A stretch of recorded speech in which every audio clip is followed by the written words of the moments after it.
we were contacted late last year with the information that Al Jazeera had some surveillance intelligence that they had picked up.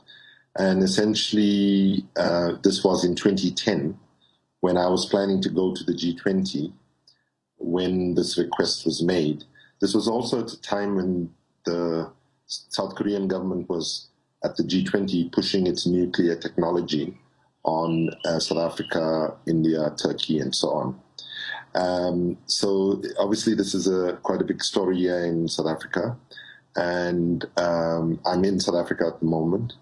And you know, we make an assumption, right, that there are surveillance. We've got many cases where companies have actually spied on us and have paid damages to us or apologized publicly and so on.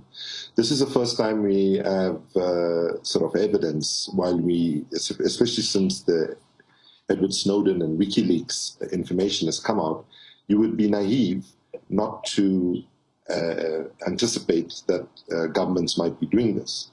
But, you know, it's one thing sort of knowing that governments might be doing that. It's another thing having it confirmed by looking at these cables and so on. But the bottom line is, you know, Mahatma Gandhi once said, first they ignore you, then they laugh at you, then they fight you, and then you win. They're not ignoring us, they're not laughing at us, they're fighting us really, really hard, not, you know, just this case, but in India and elsewhere. And we are also going to take some comfort at the fact that our campaigning in the broader environmental movement, and by the way, this is not just Greenpeace that is impacted, but other environmental groups as well as other civil society groups. And I would urge us to take some comfort to say that we are winning the argument.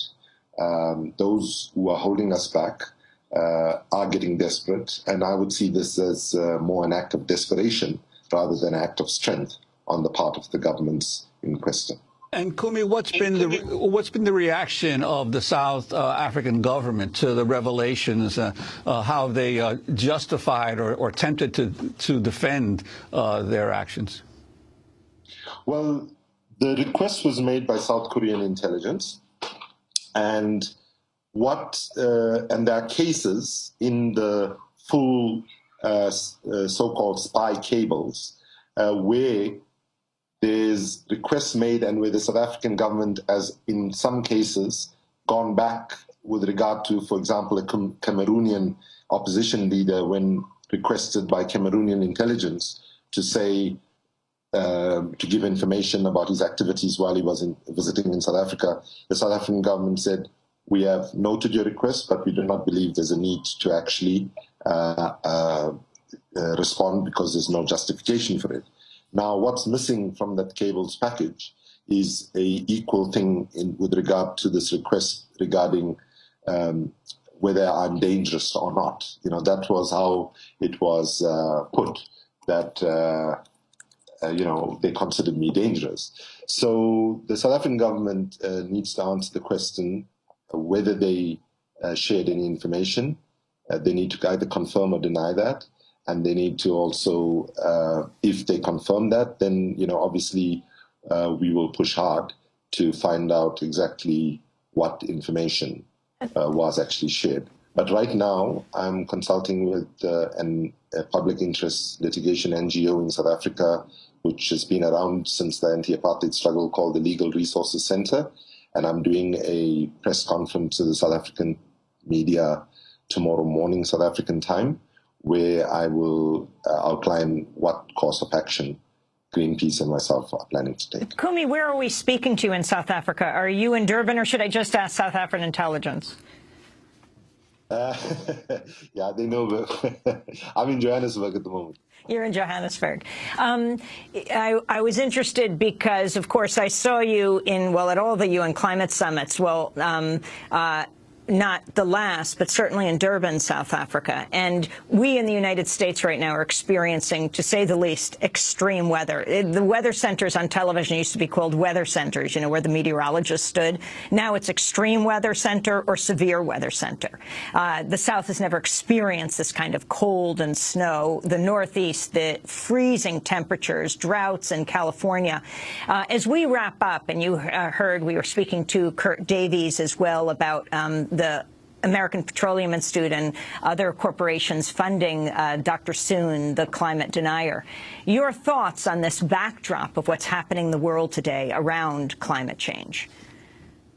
Well, most of our political and business leaders have now been pushed into a corner where they have had to acknowledge the science, acknowledge the fact that we have to change, and are saying in broad terms the right thing. That we have to cut down emissions, we have to transition to a clean economy and so on. Where there is a fundamental gap between what we are saying in the environmental movement and what governments are saying is that the pace of change is sort of based on their own realities with more business as usual approach, and our political and business leaders have to understand we cannot change the science. We can only change political will.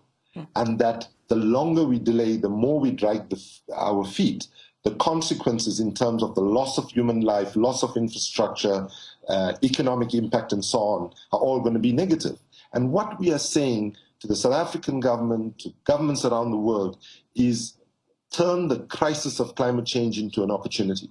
Because in South Africa right now, there's an electricity crisis. There's an ultra dependency on coal and to a lesser extent nuclear.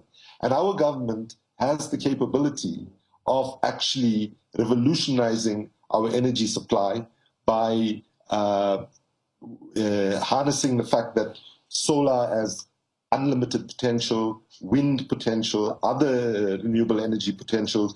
And if we did it smart, in South Africa and elsewhere in the world, we can have a double win. We can have a win for the economy because various studies show the job creation potential of a serious energy revolution from dirty, brown, fossil fuel-based driven economy to clean, green, renewable-based energy could, if done smartly and thoughtfully and strategically, could give us a jobs bonanza. Kumi Naidoo. So we are very clear that it is the interests of the current oil, coal, and gas companies which actually own many of our governments that are holding us back.